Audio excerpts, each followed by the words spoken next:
Hi friends, guess what day it is? I forgot to post your story last week, so we have a little bit of catching up to do. So we just finished, Gloria Dump just finished telling Opal about her tree with the bottles hanging from it and how those represent all of the bad decisions she's made and the bad things she's done in her life, all those bottles hanging from the tree. So now we're on chapter 11. That night there was a real bad thunderstorm, but what woke me up wasn't the thunder and lightning, it was Winn Dixie, whining and butting his head against my bedroom door. "Winn Dixie," I said, "what are you doing?" He didn't pay attention to me. He just kept beating his head against the door and whining and whimpering. And when I got out of bed and I went over and put my hand on his head, he was shaking and trembling so hard that it scared me. I knelt down and wrapped my arms around him, but he didn't turn and look at me or smile or sneeze or wag his tail or do any normal kind of Winn Dixie thing, and he just kept beating his head against the door and crying and shaking. "You want the door open?" I said. "Huh? Is that what you want?" I stood up and opened the door, and Winn Dixie flew through it like something big and ugly and mean was chasing him. "Winn Dixie!" I hissed. "Come back here!" I didn't want him going and waking the preacher. But it was too late. Winn Dixie was already at the other end of the trailer in the preacher's room. I could tell because there was a sproing sound that must have come from Winn Dixie jumping up on the bed. And then there was a sound from the preacher like he was real surprised. But none of it lasted long because Winn Dixie came tearing back out of the preacher's room, panting and running like crazy. And I tried to grab him, but he was going too fast. "Opal," said the preacher. He was standing at the door to his bedroom, and his hair was all kinds of wild on top of his head, and he was looking around like he wasn't sure where he was. "Opal, what's going on?" "I don't know," I told him. But just then there was a huge crack of thunder, one so loud that it shook the whole trailer, and Winn Dixie came shooting back out of my room and went running right past me. I screamed, "Daddy, watch out!" But the preacher was still confused, and he just stood there, and Winn Dixie came barreling right toward him like he was a bowling ball, and the preacher was the only pin left standing, and wham! They both fell to the ground. "Opal," said the preacher. He was lying on his stomach, and Winn Dixie was sitting on top of him, panting and whining. "Yes, sir," I said. "Opal," the preacher said again. "Yes, sir," I said louder. "Do you know what a pathological fear is?" "No, sir," I told him.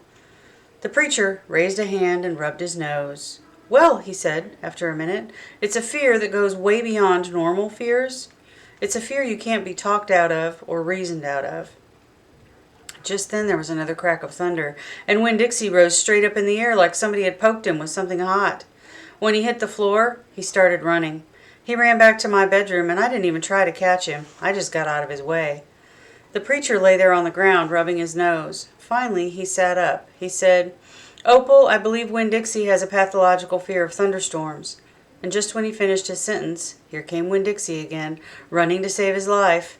I got the preacher up off the floor and out of the way just in time.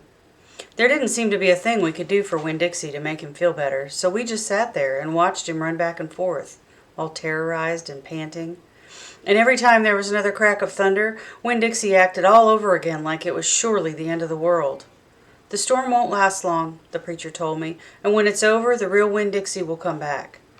After a while, the storm did end. The rain stopped, and there wasn't any more lightning, and finally, the last rumble of thunder went away, and Winn Dixie quit running back and forth and came over to where me and the preacher were sitting and cocked his head like he was saying, "What in the world are you two doing out of bed in the middle of the night?" And then he crept up on the couch with us in this funny way that he has, where he gets on the couch an inch at a time, kind of sliding himself onto it, looking off in a different direction, like it's all happening by accident, like he doesn't intend to get on the couch, but all of a sudden, there he is.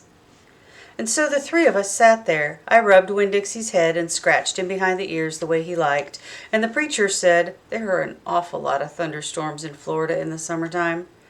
"Yes, sir," I said. I was afraid that maybe he would say we couldn't keep a dog who went crazy with pathological fear every time there was a crack of thunder. "We'll have to keep an eye on him," the preacher said. He put his arm around Winn Dixie. "We'll have to make sure he doesn't get out during a storm. He might run away. We'll have to make sure we keep him safe." "Yes, sir," I said again. All of a sudden it was hard for me to talk. I loved the preacher so much. I loved him because he loved Winn Dixie. I loved him because he was going to forgive Winn-Dixie for being afraid. Most of all, I loved him for putting his arm around Winn-Dixie like that, like he was already trying to keep him safe. Chapter 12.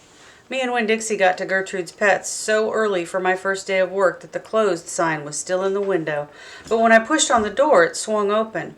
So we went on inside, and I was about to call out to Otis that we were there, but then I heard the music. It was the prettiest music I've ever heard in my life. I looked around to see where it was coming from, and that's when I noticed that all the animals were out of their cages.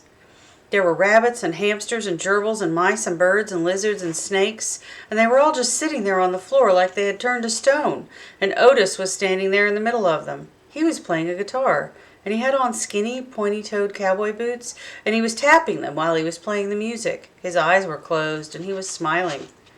Winn-Dixie got kind of a dreamy look on his face. He smiled really hard at Otis, and then he sneezed, and then his whiskers went all fuzzy, and then he sighed and just kind of dropped to the floor with all the other animals.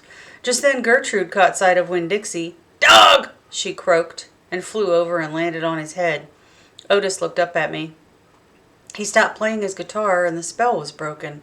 The rabbits started hopping, and the birds started flying, and the lizards started leaping, and the snakes started slithering, and Winn-Dixie started barking and chasing everything that was moving, and Otis shouted, "Help me!" For what seemed like a long time, me and Otis ran around trying to catch mice and gerbils and hamsters and snakes and lizards. We kept on bumping into each other and tripping over the animals, and Gertrude kept screaming, "Dog! Dog!" Every time I caught something, I put it back in the first cage I saw. I didn't care if it was the right cage or not. I just put it in and slammed the door. And the whole time I was chasing things, I was thinking that Otis must be some kind of snake charmer. The way he could play his guitar and make all the animals turn to stone. And then I thought, well, this is silly. I shouted over Winn-Dixie barking and Gertrude yelling. And I said, "Play some more music, Otis." He looked at me for a minute, and then he started playing his guitar. And in just a few seconds, everything went quiet. Winn-Dixie was lying on the floor, blinking his eyes and smiling to himself, and sneezing every now and then, and the mice and the gerbils and the rabbits and the lizards and the snakes that hadn't gotten caught yet sat quiet and still, and I picked them up one by one and put them back in their cages. When I was all done, Otis stopped playing. He looked down at his boots. "I was just playing them some music. It makes me happy." "Yes, sir," I said. "Did they escape from their cages?" "No," Otis said. "I take them out. I feel sorry for them being locked up all the time. I know what it's like being locked up." "You do?" I said. "I've been to jail," Otis said. He looked up at me real quick, and then he looked back down at his boots. "You have?" I said. "Never mind," said Otis. "Are you here to sweep the floor?" "Yes, sir," I told him. He walked over to the counter and started digging through a pile of things, and finally he came up with a broom. "Here," he said, "you should start sweeping." Only he must have gotten confused. He was holding out his guitar to me instead of the broom. "With your guitar?" I asked. He blushed and handed me the broom, and I started to sweep. I'm a good sweeper. I swept the whole store, and then I dusted some of the shelves. The whole time I worked, Winn-Dixie followed me, and Gertrude followed him, flying behind him and sitting on his head and on his back and croaking real quiet to herself, "Dog! Dog!" When I was done, Otis thanked me. I left Gertrude's Pets thinking about how the preacher probably wouldn't like it very much that I was working for a criminal. Sweetie Pie Thomas was waiting for me right out front. "I seen that," she said. She stood there and sucked on her knuckle and stared at me. "Seen what?" I said. "I seen all them animals out of their cages and keeping real still. Is that man magic?" she asked. "Kind of," I told her. She hugged Winn-Dixie around the neck. "Just like this grocery store dog, right?" "Right," I said. I started walking, and Sweetie Pie took her knuckle out of her mouth and put her hand in mine. "Are you coming to my birthday party?" she asked. "I surely am," I told her. "The theme is pink," she said. "I know it," I told her. "I gotta go," she said all of a sudden. "I gotta go home and tell my mama about what I seen. I live right down there in that yellow house. That's my mama on the porch. You see her? She's waving at you." I waved at the woman on the porch, and she waved back, and I watched Sweetie Pie run off to tell her mama about Otis being a magic man. It made me think about my mama, and how I wanted to tell her the story about Otis charming all the animals. I was collecting stories for her. I would also tell her about Miss Franny and the bear, and about meeting Gloria Dump and believing for just a minute that she was a witch. I had a feeling that these were the kind of stories my mama would like, the kind that would make her laugh out loud, the way the preacher had said she liked to laugh. Chapter 13.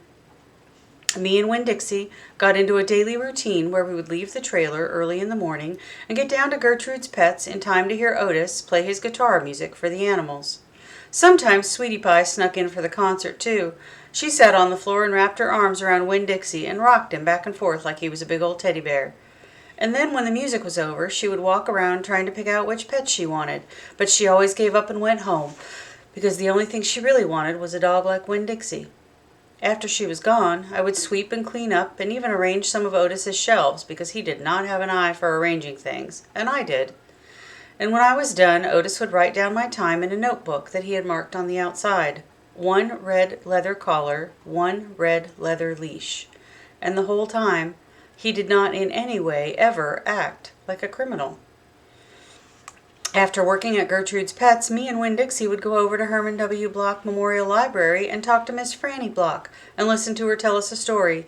But my favorite place to be that summer was in Gloria Dump's yard, and I figured it was Winn Dixie's favorite place to be too, because when we got up to the last block before her house, Winn Dixie would break away from my bike and start to run for all he was worth, heading for Gloria Dump's backyard and his spoonful of peanut butter.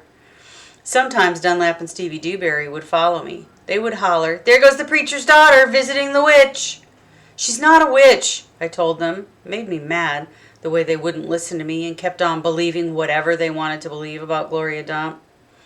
One time, Stevie said to me, "My mama says you shouldn't be spending all your time cooped up in that pet shop and at the library, sitting around talking with old ladies. She says you should get out in the fresh air and play with kids your own age. That's what my mama says." "Oh, lay off her," Dunlap said to Stevie. Then he turned to me. "He don't mean it," he said. But I was already mad. I shouted at Stevie. I said, "I don't care what your mama says. She's not my mama, so she can't tell me what to do." "I'm going to tell my mama you said that," shouted Stevie, "and she'll tell your daddy, and he'll shame you in front of the whole church. And that pet shop man is retarded, and he was in jail, and I wonder if your daddy knows that." "Otis is not retarded," I said, "and my daddy knows he was in jail." That was a lie, but I didn't care. "And you can go ahead and tell on me if you want, you big bald-headed baby."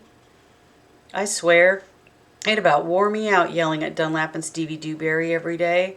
By the time I got to Gloria Dump's yard, I felt like a soldier who had been fighting a hard battle.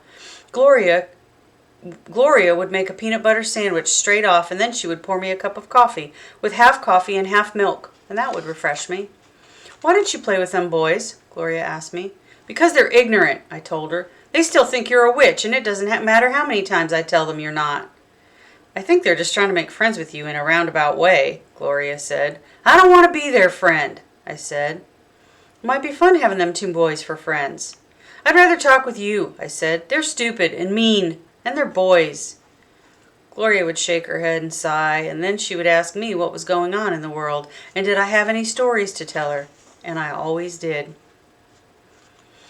Chapter 14. Sometimes I told Gloria the story Miss Franny Block had just told me, or I imitated Otis tapping his pointy-toed boots and playing for all the animals, and that always made her laugh. And sometimes I made up a story, and Gloria Dump would listen to it all the way through, from beginning to end. She told me she used to love to read stories, but she couldn't read anymore because her eyes were so bad. "Can't you get some really strong glasses?" I asked her. "Child," she said, "they don't make glasses strong enough for these eyes."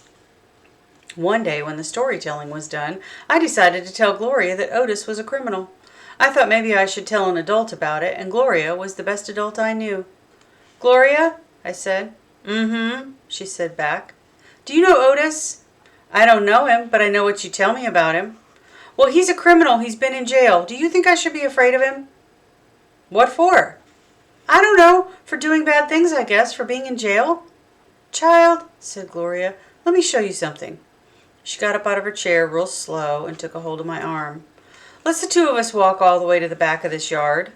"Okay," I said. We walked, and Winn Dixie followed right behind us. It was a huge yard, and I'd never been all the way to the back of it. When we got to a big old tree, we stopped. "Look at this tree," Gloria said. I looked up. There were bottles hanging from just about every branch. There were whiskey bottles and beer bottles and wine bottles, all tied on with string, and some of them were clanking against each other and making a spooky kind of noise. Me and Winn Dixie stood and stared at the tree, and the hair on the top of his head rose up a little bit, and he growled deep in his throat. Gloria Dump pointed her cane at the tree. "What do you think about this tree?" I said, "I don't know. Why are all those bottles on it?" "To keep the ghosts away," Gloria said. "What ghosts?" "The ghosts of all the things I've done wrong." I looked at the bottles on the tree. "You did that many things wrong?" I asked her. "Mm-hmm," said Gloria. "More than that." "But you're the nicest person I know," I told her.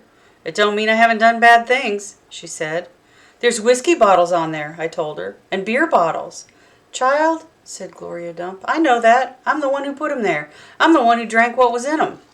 "My mama drank," I whispered. "I know it," Gloria Dump said. "The preacher says that sometimes she couldn't stop drinking." "Mm-hmm," said Gloria again. "That's the way it is for some folks. We get started and we can't get stopped." "Are you one of those people?" "Yes, ma'am, I am. But these days, I don't drink nothing stronger than coffee." "Did the whiskey and beer and wine, did they make you do the bad things that are the ghosts now?" "Some of them," said Gloria Dump. "Some of them I would have done anyway, with alcohol or without it, before I learned."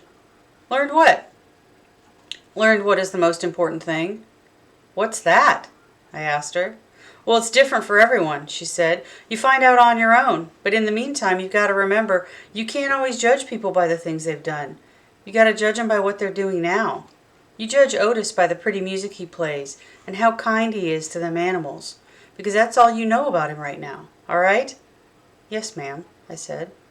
"And them Dewberry boys, you try not to judge them too harsh either, all right?" "All right," I said. "All right then," said Gloria Dump, and she turned and started walking away.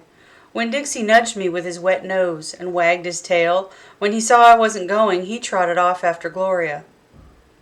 I stayed where I was and studied the tree. I wondered if my mama, wherever she was, had a tree full of bottles, and I wondered if I was a ghost to her, the same way she sometimes seemed like a ghost to me. We're going to stop there. I'll see you at the next one.